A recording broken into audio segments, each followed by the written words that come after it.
Assalamualaikum dan selamat kembali ke FTV. Hari ini kita nak sambung sembang pasal 3 silinder. 3 silinder. Sebut aja saya rasa ramai akan buat muka boring Sebab enjin 3 silinder ni dia ada masalah image lah. Kalau awak umur macam saya lah dah masuk 5 series ni, kereta 3 silinder zaman kami ialah Daihatsu Charade. Dari yang kotak sampailah Aura, semua 3 silinder. Ada versi Daihatsu Charade Turbo yang agak best juga. Dan lepas tu ada Charade GT-TI. Tapi secara amnya lah, enjin 3 silinder ni kita tengok macam enjin yang dibeli oleh mereka yang tak mampu beli kereta enjin 4 silinder. Itulah saya kata masalah image. Bukanlah kata enjin 4 silinder tu gah betara mana pun. Cuma enjin 3 silinder tu orang nampak macam enjin murahan. Sebenarnya enjin 4 silinder tu sendiri dikira sebagai enjin murahan untuk pembeli yang tak mampu berbelanja lebih. Kalau orang tu ada duit kan, pada zaman 1980-an, dia akan pilih kereta 6 silinder.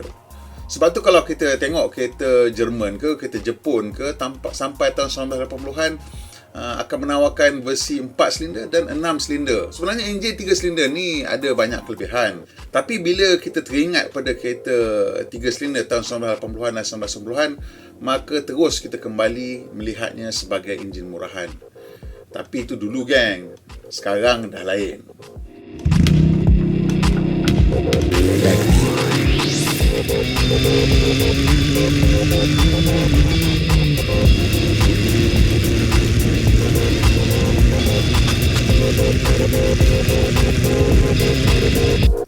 Kalau dulu syarikat kereta menggunakan enjin 3 silinder untuk menghasilkan kereta yang paling murah yang boleh. Sekarang mereka menggunakan reka bentuk enjin compact ni untuk mencapai kelebihan yang berbeza. Enjin 3 silinder moden direka bentuk untuk mencapai sasaran yang sebenarnya sangat sukar. Ini untuk membolehkan syarikat terus mendahului pesaing dari segi teknikal dan prestasi. Penggunaan teknologi terkini dari segi penghilangan kebakaran logam, metalurgi, elektronik dan pelbagai disiplin kejuruteraan lain telah menghasilkan beberapa enjin 3 silinder yang kini menjadi tonggak penting kejayaan syarikat masing-masing. Kalau nak tengok, kita ada buat satu video top 9 enjin 3 silinder sekarang. Ada yang specialist dan ada yang mass market juga. Boleh klik pada link di atas ni. Setiap mereka memilih enjin 3 silinder atas beberapa sebab tertentu, dan hari ini kami akan kupaskan mengapa syarikat berjenama besar memilih 3 sebagai penyelesaian penting dalam dunia industri otomotif yang semakin mencabar. Industri otomotif sedang menghadapi pergolakan besar akibat keadaan alam sekitar yang dikatakan semakin tercemar, dan ramai yang menyalahkan industri otomotif sebagai penyumbang besar kepada pencemaran yang meliputi bumi. Kerisauan mengenai perubahan iklim, peningkatan suhu bumi, ribut yang semakin teruk, pencairan ais kutub yang akan menyebabkan kenaikan paras laut semakin menjadi-jadi.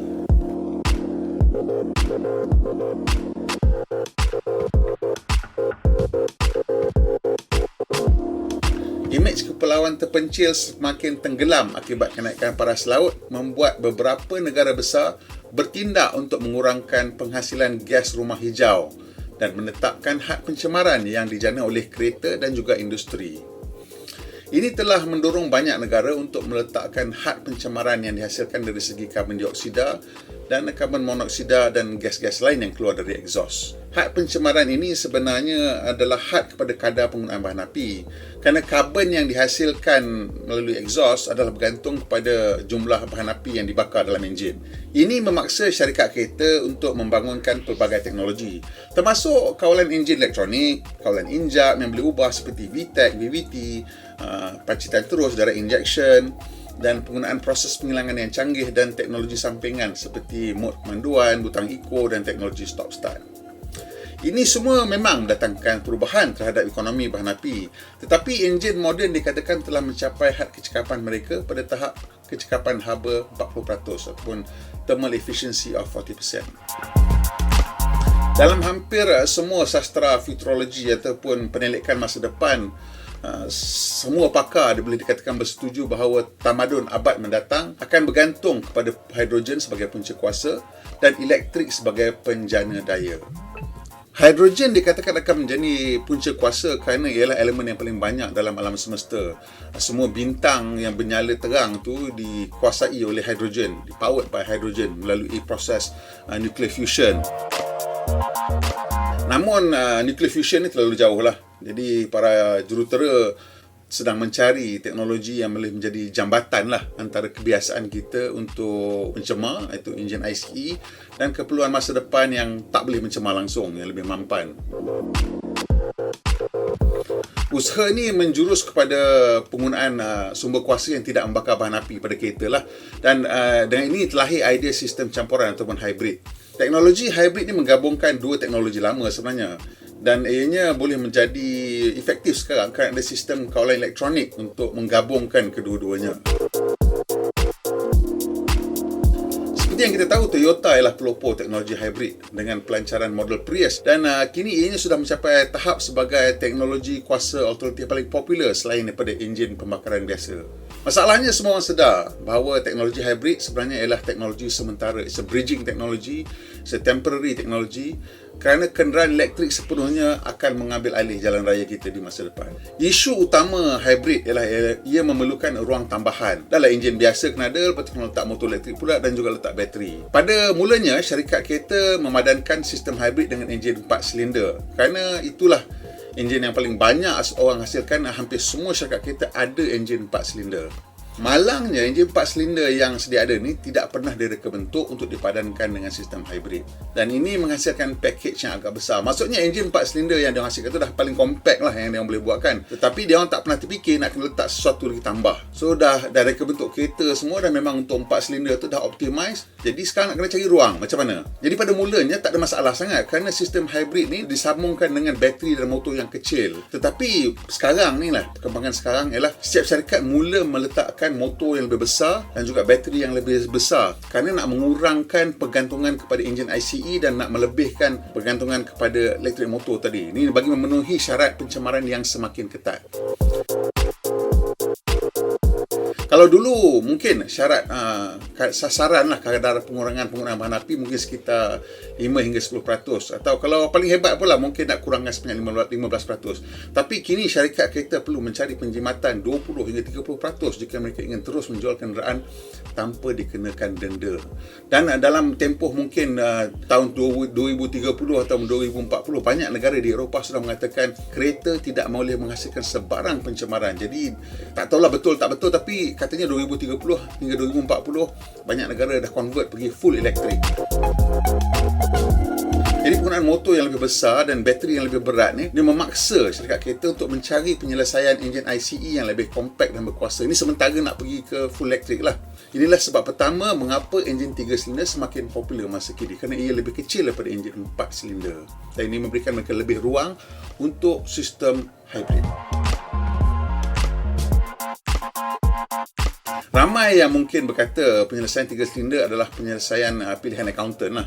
Dan kalau awak kaki kita, awak takkan pilih punya enjin 3 silinder ni kerana enjin 3 silinder ni bergegar kuat. Betul, ini ialah hujah paling popular menentang enjin 3 silinder dan ini memang hakikat. Jadi jom kita tengok sifat enjin ini dan kelemahannya sebelum kita ke sebab terus mengapa ia semakin popular. Sebenarnya enjin 3 silinder ni ialah separuh daripada enjin 6 silinder, dan kita tahu enjin 6 silinder ni enjin yang paling balance sekali lah.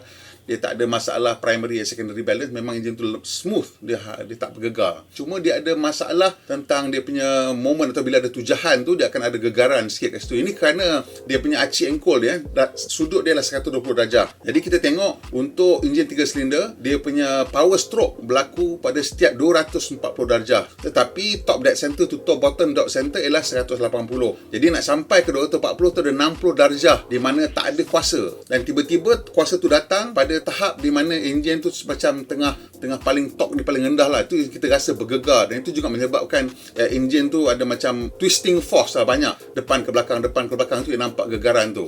Jadi untuk mengelakkan gegaran ni, jurutera boleh menggunakan crankshaft atau aci engkol yang lebih berat, ataupun yang menggunakan counterbalance shaft yang berasingan yang boleh membantu untuk melawan atau daya yang bergerak tersebut. Jadi balancer shaft ni memang menambah kompleksiti, tetapi hakikatnya ia jauh lebih mudah lah daripada menambah satu silinder untuk menjadikannya 4 silinder.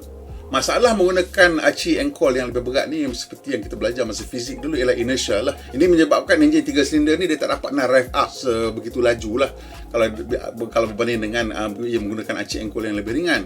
Dan juga ia mempunyai satu silinder kurang daripada 4 silinder. So therefore memang kalau kata dia punya crankshaft weight pun sama, 4 cylinder tu akan boleh rev dengan lebih laju. Sebenarnya masalah gegaran ni hanya nampak atau visible ataupun sangat terasa apabila enjin tu idle, kerana pada masa itu dia punya jarak dalam masa antara power stroke tu agak besar tu yang berasa deg deg deg deg. Tapi bila dia dah laju, dia dah tak rasa sangat dah. Jadi jarak dalam masa tu semakin rapat, jadi gegaran tu dah makin kurang kita rasakan. Tapi ada masalah lain pula, bunyi dia. Ramai orang tak suka bunyi enjin 3 silinder.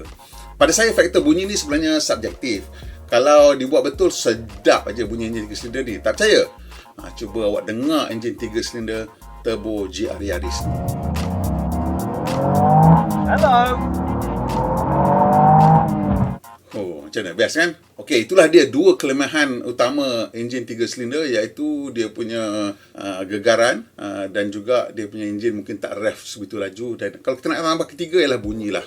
Tapi enjin ini mempunyai pelbagai kelebihan lain dari segi bilangan komponen dan kompleksiti. Jadi dua kelebihan ni bergabung untuk menjadi sebab kedua mengapa enjin 3 silinder semakin popular, iaitu kos bahan dan kos pembinaan adalah lebih rendah daripada enjin 4 silinder kerana ia kurang kompleks, menggunakan kurang bahan dan kurang komponen daripada enjin 4 silinder. Pengurangan 1 silinder mengurangkan 1 lejang, mengurangkan 1 lengkok acik engkol, 1 piston, 1 conrod dan pelbagai pin dan bearing yang terlibat, termasuk minima 2 injap, spring, acik sesondol dan pelbagai komponen yang termasuk seperti valve seat, shims, washers dan lain-lain. Ini semua menghasilkan penjimatan kos. Pengeluar kereta ni dia terpaksa mencari penjimatan ini kerana seperti saya cakap tadi, ini semua cerita hybrid ni.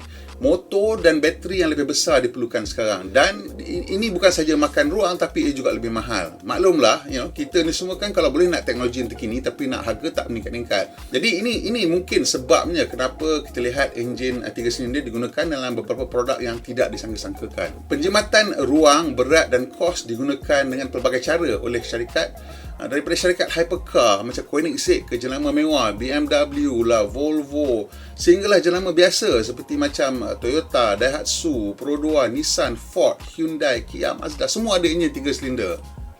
Jadi sebab ketiga pula kenapa enjin 3 silinder semakin popular, ini ialah kerana ia boleh menghasilkan kuasa sama macam enjin 4 silinder sebenarnya.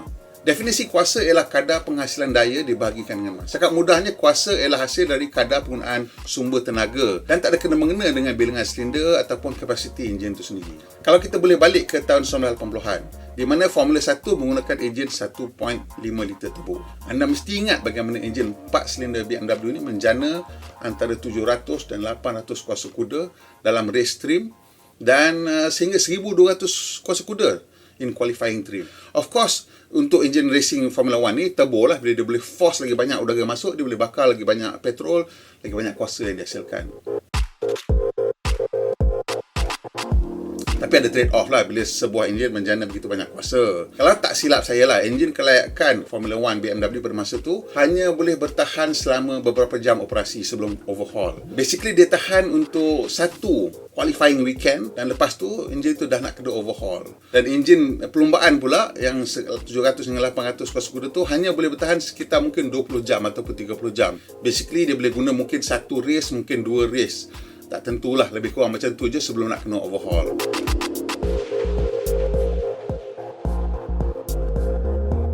Tak logik lah untuk enjin kereta biasa nak buat sampai macam tu kan. Jadi kalau kita tengok enjin biasa di atas jalan lah semasa tahun 1980-an hingga 1990-an, biasalah kereta ni boleh menghasilkan lebih kurang 50 hingga 60 kuasa kuda untuk setiap liter. Ni tengok jadual graf ni saya buat ni untuk Toyota Corolla sajalah. Tapi lebih kurang samalah untuk kebanyakan kereta. Dan angka ni meningkat sekitar 10% setiap 20 tahun. Dan sekarang ni enjin tanpa turbo, biasalah 3 silinder ke 4 silinder ke, boleh menjana sekitar 70 hingga 80 kuasa kuda bagi setiap liter.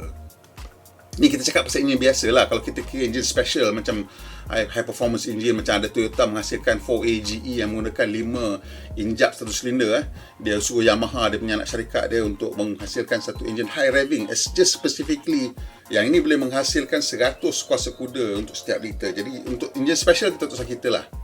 Jadi peningkatan kuasa ni semua boleh berlaku dengan perkembangan dalam bidang metallurgy lah. dan proses penghilangan. Metallurgi menghasilkan logam-logam yang lebih kuat, alloy-alloy yang lebih tahan, dan proses penghilangan yang lebih canggih membolehkan dia orang menghasilkan coating lah, dikasih coating ke steel lining, coating macam-macam lah coating untuk dalam silinder bore, machining yang lebih halus membolehkan crankshaft, camshaft lebih balance. Kita kena ingat bahawa kuasa ni dihasilkan bergantung kepada jumlah bahan api kita cakap tadi kan yang perlu dibakar. Dan untuk enjin MA, cara nak tambah kuasa ialah dengan menambah RPM. Bila kita dah boleh tingkatkan RPM, maksudnya dia boleh bakar lebih banyak bahan api at a given time, dan ini juga membolehkan dia menghasilkan lebih banyak kuasa. Jadi untuk meningkatkan RPM ni memerlukan kekuatan dari segi bahan dia lah, dan juga dari bentuk lah. Blok tu kena kuat, dan bahan-bahan yang digunakan juga perlukan kuat. Enjin moden tanpa turbo sekarang ni yang bagus lah, boleh menjana lebih kurang 80 hingga 100 kuasa kuda setiap liter. Manakala enjin turbo pula yang terbaik ni untuk kereta biasa boleh menjana lebih kurang 100 hingga 130 kuasa kuda setiap liter. Ingatlah saya bercakap tentang enjin biasa lah, yang dia bentuk untuk imbangan antara kuasa, ekonomi dan ketahanan. Bukan enjin yang special macam sebagai contoh dalam Civic Type R ke GR Yaris ke. Civic Type R tu menjana 151 kuasa kuda manakala Yaris pula, GR Yaris mengenai lebih kurang 160 kuasa kuda setiap liter. Pasal dia tengok Civic Type R menjana 300 lebih kuasa kuda daripada 2 liter, yang mana GR Yaris pula menghasilkan 200 lebih kuasa kuda daripada 1.6 liter. Kalau awak nak tengok video 9 enjin 3 silinder paling berkuasa semasa, boleh klik pada link di atas. Bila kita tengok jumlah kuasa kuda yang dihasilkan oleh enjin biasa sekarang, kita fahamlah bahawa ianya berkait rapat dengan tahap prestasi yang disasarkan oleh pembuat kereta. Bila dia nak buat kereta, dia ada target secara amnya untuk sebuah kereta ekonomi. Nisbah kuasa kepada berat kereta yang boleh diterima ialah sekitar 80 hingga 100 kuasa kuda untuk setiap tan kereta. Untuk yang berprestasi pertengahan pula lah, dia sekitar 100 hingga 120 kuasa kuda untuk setiap tan. Jadi untuk kereta yang macam kereta keluarga yang berprestasi tinggi lah, kita tengok dia punya kuasa kuda dia lebih kurang 120 hingga 150 kuasa kuda untuk setiap tan. Ni sebagai contoh Civic 1.5 turbo. Kemudian kalau macam hot hatch pula macam Golf GTI ke, ni dah lebih pada 150, dia dah 160 lebih kuasa kuda setiap tan. Dan kalau dia dah lebih pada 200 kuasa kuda setiap tan, dia dah masuk macam junior liga junior sports car lah, macam GR Yaris ni 200 kuasa kuda setiap tan, dan Civic Type R 221 kuasa kuda untuk setiap tan.